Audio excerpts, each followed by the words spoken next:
첫 시작입니다. 꿈꾸는 자 요셉입니다. 요셉은 이스라엘의 4대 족장입니다.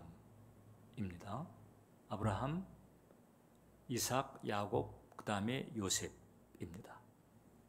11번째 아들인데 4대 족장이 됐어요. 저는 이 4자하고 연관이 좀 있습니다. 런던 순복음교회도 제가 4대째 담임 목사로 부임을 했었고, 대주동교회도 4대째 처음에 개척하신 분이 조영기 목사님이고, 그 다음에 존 스태츠 선교사님이 2대, 그 다음에 이제 박정은 목사님이라고 그분이 이제 3대, 제가 4대째. 저는 또 생일이 4월달이고, 그 다음에 14일입니다. 저는 그 4자를 좋아합니다. 죽을 4자라도 좋아합니다. 왜냐하면 저는 늘 또 죽어야 되기 때문에. 자, 근데 이제 11번째 아들인데 4대 족장이 된 거예요. 하나님의 깊은 섭리가 있었다는 얘기입니다. 자, 그런데 그 아버지 야곱보다 더한 환난을 겪었다, 이렇게 볼 수가 있어요. 아버지 야곱의 총애를 받았지만 그 야곱의 총애 때문에 사실 야곱보다 더한 환난을 겪습니다. 그래도 야곱은 에서가 실제로 막 죽이려고 막 이렇게 악의적으로 액션하지 않았잖아요. 그런데 요셉의 그 형들이 에서보다도 더 조직적이고 그 다음에 더 악의적으로 공격을 한 거예요. 원래는 죽이려고 하다가 그나마 루벤, 유다가 말리고 나서는 통해 인신매매에서 끝났습니다. 사실 나중에 우리가 그 해피엔딩을 알기 때문에 여유가 있어서 그렇지, 그 상황으로 보게 되면 야곱보다 더한 환난이었다, 이렇게 말할 수가 있어요. 이미 말씀드린 것처럼 이제 야곱의 총애를 받은 까닭이 단초가 됐는데, 그 야곱의 총애를 나타내는 단어가 채색옷입니다. 테크니칼라 드림코트.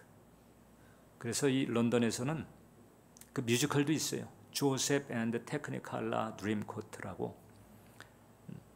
그 채색옷 때문에 형제들이 시기가 일어났고, 근데 그 시기라고 하는 게 이렇게 무서운 거예요. 카인이 아벨을 죽인 이유가 시기잖아요. 요셉의 형들이 요셉을 죽이려고 했다가 그나마 이제 인신매매한 것인데 시기입니다. 참 이 시기라고 하는 게 이렇게 인간관계를 파괴합니다. 행여 여러분들의 마음 가운데 시기 내지는 시기 비슷한 것이 들어온다, 주의해야 합니다. 자, 그런데 이제 이 요셉으로 하여금 더 형제들의 시기를 받도록 가속한 것이 바로 첫 번째, 2번의 꿈입니다. 2번에 걸쳐 꿈을 꾸지요. 우리가 읽었습니다마는 7절의 꿈을 보게 되면 밭에 있는 곡식단들이 이제 그 요셉의 단을 향해서 절을 하는 거예요. 이때는 이제 형제들이 요셉에게 절하는 꿈이죠. 또 한 번의 꿈을 더 꿉니다. 9절인데 그때는 해와 달과 11별, 11별은 형제고, 그렇다면 해와 달은 야곱의 부모를 말하죠. 사실 야곱도 그 꿈을 듣고는 해몽을 그렇게 한 거예요. 이 2번에 걸친 꿈을 꿉니다. 유사한 내용이 2번 겹쳤다. 이것은 이제 하나님께서 확정하셨다라고 하는 거죠. 그러니까 가족들조차도 요셉에게 절할 정도의 위치에 오르리라고 하는 꿈입니다. 야곱은 옛끼 이놈 하면서도 진지하게 수용을 했습니다. 왜냐하면 야곱도 사실 꿈 때문에 팔자가 달라진 사람이거든요. 우리가 이미 나눴지만 베델에서의 그 꿈, 임마누엘의 약속을 받은 그 꿈 때문에 이 거칠은 그 객지의 삶을 견뎌낼 수가 있었고, 그 다음에 그 객지에 있다가 돌아올 때 한몫 잡도록 했던 꿈이 또 있었잖아요. 그 얼룩무늬 가축의 꿈. 그 베델은 사실 꿈 때문에 팔자가 달라진 사람이에요. 이렇기 때문에 예사롭지 않은 꿈에 대해서는 야곱 역시 진지할 수밖에 없는 거죠. 여러분들도 마찬가지입니다. 뭔가 이제 의미심장한 꿈을 꿨는데 그 꿈이 겹쳐졌다. 그럼 이제 주님 앞에 그 꿈을 놓고 분별에 들어갈 필요가 분명히 있어요. 대체적으로 우리들이 꾸는 꿈은 하나님이 주신 꿈이 있고, 우리의 육신에서 나오는 꿈이 있고, 그 다음에 마귀가 주는 꿈이 있고, 그렇습니다. 그래서 이제 좀 주의 깊은 분별을 필요로 하는 거죠. 그런데 그래도 두 번의 같은 꿈이 겹쳐진다는 것이고, 그 꿈이 어느 정도 인상 깊게 남아있다고 한다면은 그 부분은 주님 앞에 올려드리면서 분별을 구할 필요가 있다. 그리고 분별을 구하는 기도를 하면 주님께서는 반응을 하시는 경우가 많습니다. 이제 꿈도 그런데 예언 같은 경우도 마찬가지죠. 예언이 이제 하나님의 그 계획을 계시하는 경우도 있고, 하나님의 마음을 알려주는 경우도 있고 그러거든요. 근데 하나님의 계획을 알려주는 이 예언도 역시 유사한 내용이 두 번 이상 겹쳐진다. 특히 각각 다른 경로를 통해서 받았는데 그것이 두 번 이상 이렇게 겹쳐진다 하게 되면은 그건 이제 주님께서 그 사람에게 딱 정한 데스티니다 이렇게 볼 수가 있어요. 물론 그게 그냥 자동적으로 무작정 이렇게 이루어진다는 건 아니에요. 그건 항상 조건부입니다. 내가 어떻게 그것을 간수하고 어떻게 힘쓰는가에 따라서 성취될 수도 있고 그렇지 않을 수도 있습니다. 그러나 내가 최선을 다해서 반응을 잘 한다면 확실하게 이루어질 수 있는, 이게 이제 두 번 이상 겹쳐지는 꿈이나 예언은 그런 가능성이 많다라고 하는 거죠. 실제로 하나님 모르는 사람들의 꿈이 맞는 경우도 허다하잖아요.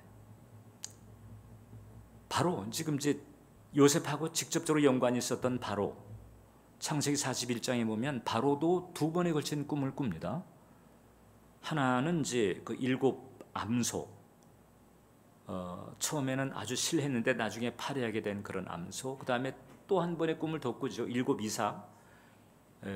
처음에는 아주 충실한 이삭이었는데 나중에는 말라버린 이삭이잖아요.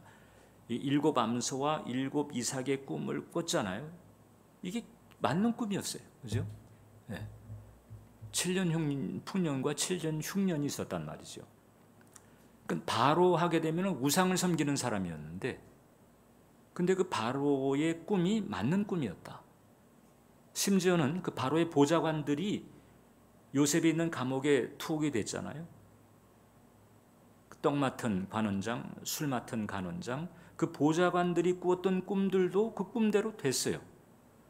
자, 그러니까 애굽 사람들은 다 우상, 라신이라고 하는 태양신이 주신인데 그 우상을 섬기는 사람들이었음에도 불구하고 그들의 꿈이 맞았다는 거죠. 야, 그러네 보니까. 어떻게 그럴 수 있지? 일종의 선행은총이라고 저는 봅니다. 선행은총. 네. 그냥 본질 자체가 사랑이신 하나님께서 베푸시는 긍휼이나 믿지 않는 사람에게도 햇빛을 공급하시잖아요. 비나 햇빛을 믿는 사람의 집에만 내려요? 아니잖아요. 믿지 않는 사람에게도 주시는 것과 같은 이치인 거예요. 그래서 우리가 이 심상치 않은 꿈, 아주 인상 깊은 꿈, 혹은 두 번 이상 겹쳐지는 내용의 꿈을 꿨다, 이것은 분별할 필요가 분명히 있다고 하는 거죠. 좋은 꿈은 이제 어떤 그 좋은 암시이기 때문에 좋겠지만 안 좋은 것일수록 분별이 더 필요합니다. 왜냐하면 하나님은 특히 이제 사랑하는 자녀에 관한 것일 때는 특히 이제 안 좋은 일의 경우에는 거의 알려주신다, 이렇게 보면 돼요. 제가 여의도 있을 때 이제 교통사고가 이제 교육자들이 탄 교통사고가 이제 좀 크게 난 적이 있었고, 그 중에 이제 한 명은 죽기도 하고, 그것도 그 남해 쪽에 있는 그 사업장 예배, 그 주일 끝나고 밤새 차 몰고 달려가다가 참 가슴 아픈 일이었는데, 그때 이제 그 사건들을 수습하면서 교회에서 이제 예배를 드리는 중에 조 목사님 하신 말씀이 기억이 납니다. 틀림없이 하나님이 알게 하셨을 것이다. 뭔가 어떤 그 전조에 대한 암시가 있었을 것이다. 그것에 무디었거나 감 잡지 못해서 그런 거지. 그 영적으로 민감했다면 이제 그런 부분을 알고, 이게 이제 우리가 피곤할 때 가지 말고 푹 자고 내일 낮에 가자든지 이렇게 했을 수도 있다는 거죠. 양의 안위를 위해서 목숨을 버리시기까지 하신 분인데, 특히 이제 안 좋은 일에 대해서는 그냥 입 꾹 닫고 계실 분이 아니다라고 하는 거예요. 특히 이제 꿈과 같은 경우는 하나님께서 이제 그런 그 통로로 주신다. 믿지 않는 사람에게도 맞는 꿈을 주시는데 그렇잖아요. 예. 왜 그러면 이제 꿈을 통해서 주실까? 여러분, 우리가 하나님의 음성 듣기를 여러분들이 이제 많이 트라이 하셨을 텐데 사실 만만치 않잖아요, 그죠? 야, 이게 진짜 맞나 틀리나? 이게 하나님 음성인지 내 생각인지 늘 헷갈리잖아요, 사실. 응? 딱 마음에 확정적으로 이렇게 가지기가 참 쉽지가 않습니다. 왜 그런가 하니 의식이 욕망 내지는 분심 여러 가지로 계속 영향을 받고 있기 때문에 그렇습니다. 그런데 이제 밤에 잘 때는 그 의식이 이제 활동을 멈추고 있잖아요. 이제 무의식이 풀려지는 건데, 그런 그 무의식을 통해서 하나님께서 힌트를 주실 때가 많다는 거죠. 그러니까 의식이 있을 때는 감을 못 잡는 거예요. 제가 아까 조금 전에 얘기했던 그 이제 사고의 상황도 그런 거거든요. 틀림없이 주님이 뭔가 깨달을 수 있는 전초 내지는 암시를 주었을 것이다. 그런데 그 의식이 말이죠, 그냥 우리 모였으니까 그냥 갔다 오지 뭐, 힘들면 뭐 교대하면서 운전하면 되잖아, 뭐 이렇게 의식이 지배를 딱 해버리게 되니까 주님께서 뭔가 신호를 보냈는데도 그 강한 의식이 딱 잡아먹어버리는 거예요. 그러니까 의식이 활동을 멈추었을 때 하나님께서 뭔가 암시를 혹은 신호를 주시는 경우들이 있다라고 하는 거죠. 예수님과 관련해 가지고 그 대표적인 그 꿈 중에 하나가 빌라도의 아내가 꾼 꿈이었잖아요. 마태복음 27장을 보면 총독이 재판석에 앉았을 때에 그의 아내가 사람을 보내어 이르되 저 옳은 사람에게, 예수님이에요. 지금 이제 새벽에 불법 재판이 벌어지고 있는 상황인데, 저 옳은 사람에게 아무 상관도 하지 마옵소서. 오늘 꿈에 내가 그 사람으로 인하여 애를 많이 태웠나이다. 빌라도가 마누라는 잘 만난 것 같아. 근데 그 마누라 말을 안 들은 거예요. 마누라가 얼마나 다급했으면 지금 새벽에, 그것도 비상재판이거든요. 비상재판석에 앉아있는 사람에게 사람을 보내가지고 기별을 할 정도인 거예요. 그것 까딱 잘못하게 되면은 이 사람이 지금 어느 정황에 이러고 있어? 지금 공무집행 중인데 얼마든지 그 꾸지람 받을 수 있는 그런 상황입니다. 그럼에도 불구하고 사람을 보내서 기별을 하는 거잖아요. 내가 꿈을 꿨는데 이 사람아 이 사람은 그냥 상관하지 마세요. 쉽게 말하면 어떻게든 이 사람을 해코지 하는 쪽으로는 가지 말라 이거지. 이 여자 이름이 이제 클라우디오 프로큘라라고 하는 여자인데 그 티베리우스 황제의 손녀급 황실 사람이라고 알려져 있어요. 이제 빌라도가 황실 쪽 여자를 이제 잡은 거죠, 사실. 그런데 이 클라디오 이 프로큘라라고 하는 사람의 그 이제 영혼에 하나님께서 꿈을 통해서 그런 암시를 이제 주었던 거죠. 자, 그러니까 이 빌라도도 그렇고 이 클라우디오도 마찬가지고 얘네들이 다 로마의 다신교 물에 젖은 사람들이거든요. 그런데도 하나님께서 꿈을 통해서 귀한 신호를 보내준 거예요. 이 신호, 이 신호를 받고도 빌라도가 여기에 순종치 않은 까닭에 지금 특히 이제 지옥에서 지금은 이제 음부잖아요. 빌라도가 특히 귀병 때문에 많은 고통을 받고 있을 거다. 왜냐하면 2000년간 교회에서 모일 때마다 빌라도에게 고난을 받으사, 빌라도에게 고난을 받으사.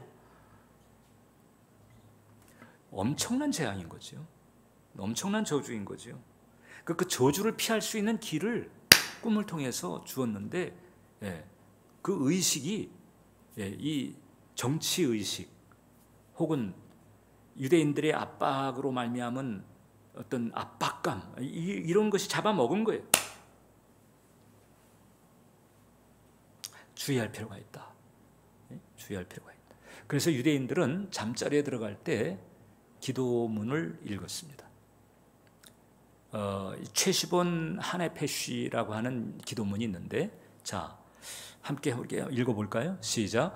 세상을 주관하시는 우리 하나님, 영광스러운 당신을 높여드리나이다. 당신은 우리에게 잠을 주시어 우리의 눈이 감기게 하시나이다. 내 앞에 다가오시는 하나님, 나로 하여금 평안히 잠이 들고 평안히 일어나게 하소서. 내가 잠이 들어있는 동안 복잡한 생각으로 잠을 설치지 말게 하소서. 내가 악몽을 꾸지 않고 무서운 생각이 이 밤에 들지 말게 하소서. 나의 수면이 나에게 쉼과 평안을 주게 하소서. 쉼입니다. 쉼과 평안을 주게 하소서. 이 기도문을 읽고 잤다는 거예요. 지금 이제 온라인으로 예배드리는 그 기도자들에게는 우리 교회 밴드에 이제 이 본문을 올려놓도록 하겠습니다. 그래서 오늘 밤서부터 자기 전에 그냥 이 기도문을 기도하는 마음으로 읽고, 이 기도문 기도가 우리 개신교회는 조금 어색하지만 이 로마 카톨릭 그다음에 그 동방 정교회, 그 뭐 러시아 정교회가 됐던 히랍 정교회가 됐던 이 동방 정교회 쪽에서는 기도문 기도가 거의 대부분이에요. 특히 성인들의 기도문 같은 경우. 그냥 자기 정신으로는 죽었다 깨나도 그렇게 할 수 없는 기도이기 때문에, 그래서 그 성인들의 기도를 그대로 읽으면서 기도하는 이 기도문 기도가 상당히 많은 퍼센테이지가 있어요. 우리 개신교회는 물론 이제 방언 기도가 있긴 하지만, 그런데 이제 우리의 의식이, 우리 마음이 열매를 맺으면서 그 의식을 가지고 우리의 삶을 컨트롤해 나가기 위해서는 방언 기도보다는 이제 의식적인 기도가 필요한 거거든요. 그런데 이렇게 이제 기도문 기도를 하는 것도 유익이 있다는 거죠. 그 다음에 이제 그 요셉이 우리에게 가르쳐 주는 것이 이제 꿈과 비전의 원리입니다. 자, 이제 우리가 일본에서 다뤘던 꿈이라고 하는 것은 우리가 이제 밤에 잠을 자면서, 즉 의식이 활동을 멈추고 무의식이 풀어질 때에 하나님께서 신호의 통로로 사용하시는 은총을 우리가 생각을 한 건데, 이제 두 번째는 뭔고 하니 이제 성령께서 주시는, 쉽게 말하면 비전을 말합니다. 꿈과 비전의 원리, 이것을 요셉이 우리에게 가르쳐 주는 거예요. 사도행전 2장을 보면 하나님 말씀하시기를, 말세에 내가 내 영을 모든 육체에 부어주리니 너희 자녀를 예언할 것이요 너희 젊은이는 환상을 보고 너희의 늙은이들은 꿈을 꾸리라. 성령이 모든 육체에 부어질 때, 그러니까 성령이 부어질 때라고 하는 것은 성령께서 강권적으로 역사하실 때, 혹은 성령 충만한 은혜가 가득할 때를 말합니다. 그러니까 성령께서 강권적으로 영혼을 사로잡으시는 그런 은혜가 넘칠 때에 나타나는 주 현상이 바로 젊은이는 환상을 보고 늙은이는 꿈을 꾼다. 꿈과 비전인 거예요. 그러니까 성령께서 주시는 꿈과 비전. 이것은 이제 수면 중에 받는 꿈하고는 조금 결이 다르죠. 이것은 성령께서 우리의 의식 가운데에 열어주시는 거예요. 그래서 우리의 의식으로 하여금 의식적으로 붙들고 바라보게 하시는 거죠. 바라보게 하시는 거예요. 의식의 상태에서 바라보게 하시는 거예요. 그러니까 하나님은 이제 여러 경로를 통해서 우리들을 인도를 하시는 거죠. 그래서 죄와 저주로 가득한 아담의 타락 이래 이 세상, 악한 자 안에 처해 있는 이 세상 가운데서 그 죄와 저주로 말미암은 두려움과 두려움의 연상에 질질 끌려가는 게 아니고 생명과 승리를 보게 하시는 분이 하나님이신데, 그 하나님이 생명과 승리를 바라보게 하는 역사, 이것이 바로 성령을 통해서 우리가 의식적으로 바라볼 수 있게 해주시는 꿈과 비전이다. 히브리서 11장을 보면 믿음은 바라는 것들의 실상이요 보지 못하는 것들의 증거라고 그랬잖아요. 그 바라는 것들, 뭔가 있는 거죠. 어떤 모습이 됐든지 영상이 됐든지 바라는 것들이 있는 거예요. 보이지 않는 것들이에요. 그 보이지 않는 것들이지만은 그런 어떤 모습이 있는 거죠. 바라보는 것이 있는 거예요. 믿음의 아주 중요한 속성이 바라봅니다. 그래서 내가 내 마음에 바라는 것, 바라봄과 관련된 무엇이 없다고 한다면 성령 역사가 약한 거지. 그러니까 성령의 역사가 강권적일수록 이 꿈과 비전은 영롱하고 선명합니다. 그러니까 이 부분이 영롱하지 못하거나 선명하지 못하다고 느끼는 분들은 성령님하고 이 대목에서 단판을 지을 필요가 있다. 성령께서 역사하실 때 젊은이는 환상을, 늙은이는 꿈을 꾼다고 그랬는데 제가 지금 환상이나 꿈에 대한 자신감이 없습니다. 긍휼을 베풀어 주세요. 주님께, 성령님에게 긍휼을 구할 필요가 있습니다. 성령께서 주시는 꿈과 비전은 내가 그냥 막연하게 건강하게 살았으면 좋겠다. 경제적으로 안정되었으면 좋겠다. 사람들과 관계가 좀 평안했으면 좋겠다. 이런 거하고는 달라요. 어떤 점에서 다르냐? 성령께서 주시는 꿈과 비전은 그 자체가 삶의 원동력이 됩니다. 그리고 그것을 위해서 나머지 내 인생을 투자하게 돼 있어요.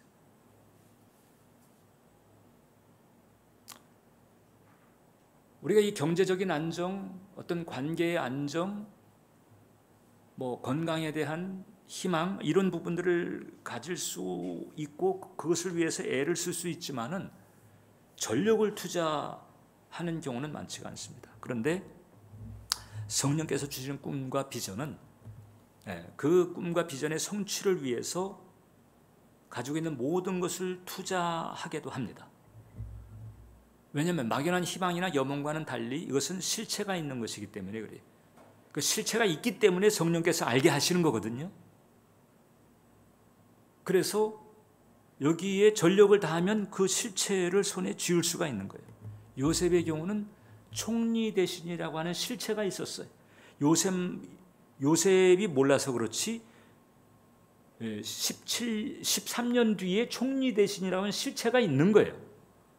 그 13년 뒤에 총리 대신이라고 하는 실체를 얻도록 하기 위해서 성령께서 이 요셉의 영혼을 간수해 주시는데 어느 정도인가 하니 보디발의 아내가 유혹할 때에도 그걸 제끼는 거잖아요. 20대에 보디발의 아내가 유혹을 하는데 그걸 제낀다. 대단한 절제력인데 이것은 그냥 어떤 평균적인 어떤 삶에서 나오는 절제라기보다는 마치 뭔가 큰 일을 위해서 미리 준비하는 사람과도 같다. 대통령에 대한 강한 비전이 있는 사람은 그럼 대통령 되기 이전에 이제 그 길을 걸어가면서 어떻게 하겠어요?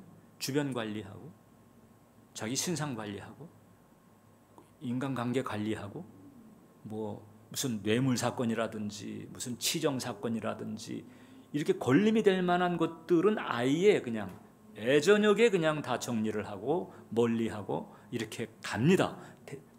백악관이나 청와대 갈 사람은 그렇게 관리를 하거든요. 또 주변에서 관리를 해주고 그런 것과 비슷한 거죠. 그러니까 요셉 자체가 이제 하나님을 향한 경외함이 있었지만, 경외함이 있었지만은 그 꿈과 관련된 어떤 각오가 있었던 것이기도 한 거예요. 그런데 이제 감사하게도 아까 말씀드린 것처럼 꿈도 하나님께서 이 비신자들에게도 은혜를 주신다는 거잖아요. 그렇죠? 근데 비전도 역시 비신자들에게 은혜를 주세요. 그래서 믿지 않는 기업인들, 믿지 않는 정치가들이 그 비전하면서 비전을 세우고 비전을 향해서 달려가고 이렇게 할 때에 어느 정도 결실을 또 보게 하십니다. 참 하나님은 긍휼의 하나님. 그럼 비신자들 한계는 뭘까? 이 비신자들은 저주를 이기지 못합니다. 그러면 성령 비전의 축복은 뭘까? 성령께서 주시는 거기 때문에 저주의 세력을 넘어서죠.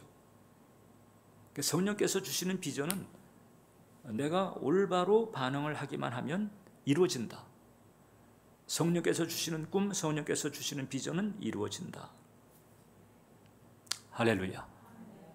그래서 이 성령께서 주시는 꿈과 비전을 받는 것이 대단히 중요합니다. 그 기본적인 메커니즘은 그거예요. 성령께서 요셉의 그 13년, 17세 종으로 팔렸으니까 그 30세의 총리 대신이 됐거든요. 그러니까 13년 뒤에 총리 대신이라는 실체를 성령은 아시는 거죠. 그래서 꿈의 형태로 주긴 했지만은 그 꿈에 대한 그 강렬한 대망을 가지고 자신의 영혼을 간수하는 거죠. 시험에 들어도 하나님 원망하지 않아요. 왜냐하면 그 꿈을 이루실 분이 하나님이시기 때문에. 성령께서 보신 것을 요셉에게 알게 하시면서 요셉으로 하여금 그 길을 가게 하시는 거거든. 그래서 요셉은 어느 환경이 있든지 간에 관리를 잘 해갑니다. 이루어지기까지 인내하면서 집중하면서 성실의 길을 가는 것입니다. 이것이 바로 꿈과 비전이 주는 축복이에요. 꿈과 비전은, 그러니까 성령께서 주시는 꿈과 비전은 동력입니다. 이 동력으로 말미암아 쓰러졌다가도 다시 일어나게 만들고 넘어졌다가도 다시 도전하게 만들고 이렇게 하면서 그 길을 가게 하는 거죠. 요셉이 가장 적절한 본보기였다, 이렇게 말할 수가 있어요. 인신매매 돼도 넘어지지 않고 억울한 누명을 쓰고 투옥돼도 넘어지지 않아요. 인내하면서 꿈의 길을 갑니다. 여러분들도 꿈꾸는 자 되시기를 축원합니다. 기도하겠습니다. 살아계신 주님, 요셉처럼 꿈꾸는 자 되게 해 주시옵소서. 성령님, 우리에게 꿈과 비전을 열어 주시옵소서. 예수님의 이름으로 기도합니다. 아멘.